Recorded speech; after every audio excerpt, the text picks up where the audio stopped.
Жыйындын башында эле өкмөт башчы электр энергиянын жетишсиздигин айтып, аны үнөмдөө керектигин дагы бир ирет эскертти. Бирок жакшыда жаңылык бар. Ал Газпромдон арзан көгүлтүр отундун келиши. Депутаттарга Оторбаев ошондой эле калкты көмүр менен камсыз кылуу иштери да жүрүп жатканын айтты.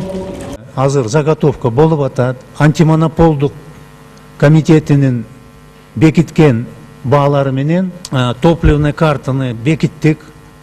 Азыр ошол топливный карта интернет көрсөк болот. Ар бир айдын жанында 2 цифра турат. Биринчи көлөмү, экинчиси канча баа менен ошол айылга жеткирет деп биз ошол 2 цифраларды киргизип атабыз. Буга чейин Каржы министрлиги мектеп ооруканаларга көмүр сатып алууга 10 миллион сом бөлгөн. Колу жука үй-бүлөлөрдү отун менен жергиликтүү бийлик камсыз кылышы керек. Электр менен жылытылган мекемелер да отунга өтүүдө. Бишкекте эле 17 от казандары көмүргө өттү.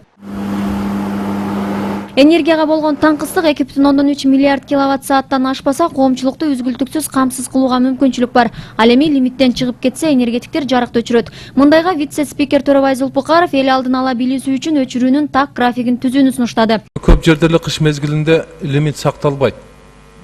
Сиздер буга мындай өзүңүздөрдүн эле көзүңүздөр жетип турат да, туурабы? Бирок кайсыл учурда өчөт, бунун расписаниясын элге эртерээк эле берип койсоңуздар туура болот. Эгерде бир айылда лимит сакталса, ал жерде өчүрүүлөр болбойт.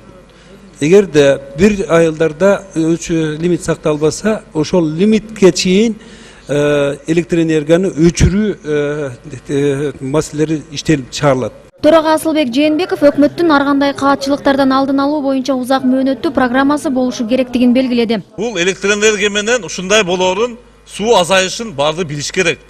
Ошондой период болот. Значит, мамлекеттик саясат келечектүү, долгосрочно болуш керек. Барды боюнча. Анан ар ким келип каалаган саясатын жасап кете берсе, ушундай акыбалга келебиз деген сөз. Депутаттар ошону айткысы келип атат.